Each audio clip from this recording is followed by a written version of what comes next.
Delhi police की outer north जिला police ने गैंगस्टर लॉरेंस बिश्नोई गैंग के 8 बदमाशों को गिरफ्तार किया है, जिन्होंने आउटर नॉर्थ डिस्ट्रिक्ट के अंदर एक व्यापारी से 5 करोड़ की एक्सटॉर्शन मनी मांगी थी और फायरिंग की वारदात को अंजाम दिया गया था। मेरे साथ बातचीत करने के लिए आउटर नॉर्थ डीसीपी हैं। सर, किस तरीके से इनपुट मिला और किस प्रॉपर्टी डीलर व्यापारी को उन्होंने टारगेट किया था? नरेला के अंदर एक प्रॉपर्टी डीलर का ऑफिस था, उस पर फायरिंग हुई थी 14 तारीख को, और उसके बाद इन्वेस्टिगेशन हमने टेकअप की थी।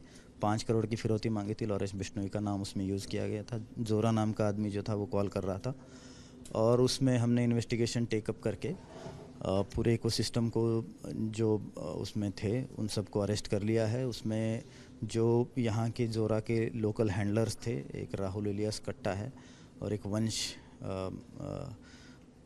नाम का लड़का है। इन दोनों ने लड़के रिक्रूट करे, उनको सारे वेयरविदॉल्स प्रोवाइड किए, और उसमें जो असाइलेंट्स थे वो दिनेश, सौरभ और हेमंत, इन 3 लड़के ने, जो एक उसमें से हरियाणा का है, 2 दिल्ली के हैं, उनको पहले हमने अरेस्ट किया, फिर इन दोनों हैंडलर्स को अरेस्ट किया। और उसमें एक त्यागी करके हैं, आशीष त्यागी, जो वेपन सप्लाई करने वाला था, उसको भी हमने अरेस्ट किया है। और 2 लड़के थे, सचिन और संदीप, जिन्होंने यूपीआई पेमेंट किया था इन असाइलेंट्स को, उनको भी हमने अरेस्ट किया है। तो कुल मिला के हमने यहाँ पे 8 लोगों को अरेस्ट किया है।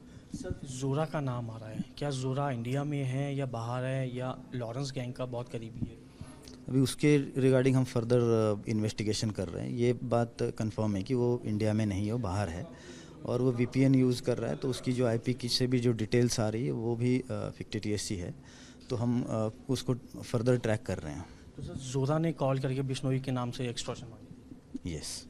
तो सर, जोरा जो था यहाँ पे मेन, उसका जो पिस्टल है उसके टच में था डायरेक्ट? राहुल पिस्टल और वंश मलिक इलियास कट्टा, ये दोनों के टच में वो डायरेक्टली था। और जितने भी लड़के उसने अलग अलग कामों में रिक्रूट किए, उनको इंडिविजुअली वो बात भी कर रहा था, not only through these handlers, but जैसे ही वो लड़के दिनेश और सौरभ और हेमंत जैसे कांटेक्ट में, तो कंटिन्यूसली उनसे भी वो बात कर रहा था। उनको डायरेक्शन देना, उनको कहाँ पे पहुँचना है, क्या करना है एग्जैक्टली, वो 1-to-1 बात कर रहा था। जो वेपन हैंडलर्स है उनको भी वो 1-to-1 बात कर रहा था। जिसने बाइक प्रोवाइड करनी थी उसको भी 1-to-1 बात कर रहा था। तो कुल मिला के एक बार एक लड़के आइडेंटिफाई होने के बाद वो सारा नेटवर्क और जो सारा कॉन्स्पिरेसी का इम्प्लीमेंटेशन है वो जोरा ही करवा रहा था। तो सर, वारदात को अंजाम देने के बाद ये किस रूट की तरफ भागे थे, कौन कौन से इनके ठिकाने थे और कितने लोगों ने इनको पनाह दी रुकने? देखिए, यहाँ से पहले तो वो आते वक्त 2 हॉल्ट करके आए थे। एक हॉल्ट उन्होंने बहादुरगढ़ में किया था, जहाँ पे 2 दिन एक होटल में वो रुके थे, और वहाँ से ये पानीपत में आके 2-3 दिन होटल में रुके थे। जब इंसिडेंट उन्होंने 14 तारीख को किया, तो वहाँ से निकल के नरेला से निकल के सफियाबाद बॉर्डर से दिल्ली से बाहर हो गए। वहाँ से जिंदल यूनिवर्सिटी, सोनीपत, वहाँ से ITI चौक सोनीपत, सोनीपत से आगे फिर वो बागपत की तरफ गए, बागपत से लोनी की तरफ, और लोनी से फिर दिल्ली में एंटर किया था उन्होंने। तो ये उनका टोटल रूट था। सर, जिन्होंने फायरिंग की थी, कितने एक्यूज थे? वो 3 थे, 4 थे जिन्होंने? वहाँ पे एक्चुअली 3 एक्यूज्ड वहाँ मौके पर पहुँचे थे, बट 2 के पास हेलमेट था, एक के पास हेलमेट नहीं था। तो उन्होंने ये डिसाइड किया कि इसको सफियाबाद मोड़ पे जाके वेट कराते हैं। तो उसने पहले रेकी की 3 लोगों ने, फिर उसके बाद वो जो एक लड़का हेमंत था, जिसके पास हथियार तो था बट हेलमेट नहीं था, तो वो जाके सफियाबाद मोड़ के पास वेट करता रहा। ये लड़कों ने फिर फायरिंग की और वहाँ पे पहुँच के उसको लेके फिर वो आगे जिस रूट की मैंने बात की उसी रूट से वहाँ से निकल गए थे। सर, लॉजिस्टिक किसने प्रोवाइड कराया मेन, और जो फाइनेंशियली सपोर्ट इनको किसने किया पूरे रूट को अंजाम, वारदात को अंजाम देने?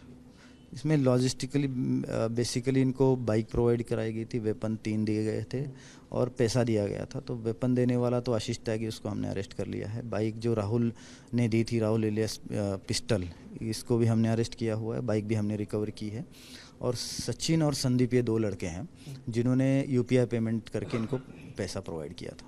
तो सभी दिल्ली के रहने वाले? नहीं, 2 असाइलेंट दिल्ली के रहने वाले, बाकी हरियाणा के अलग अलग पार्ट्स के रहने वाले हैं।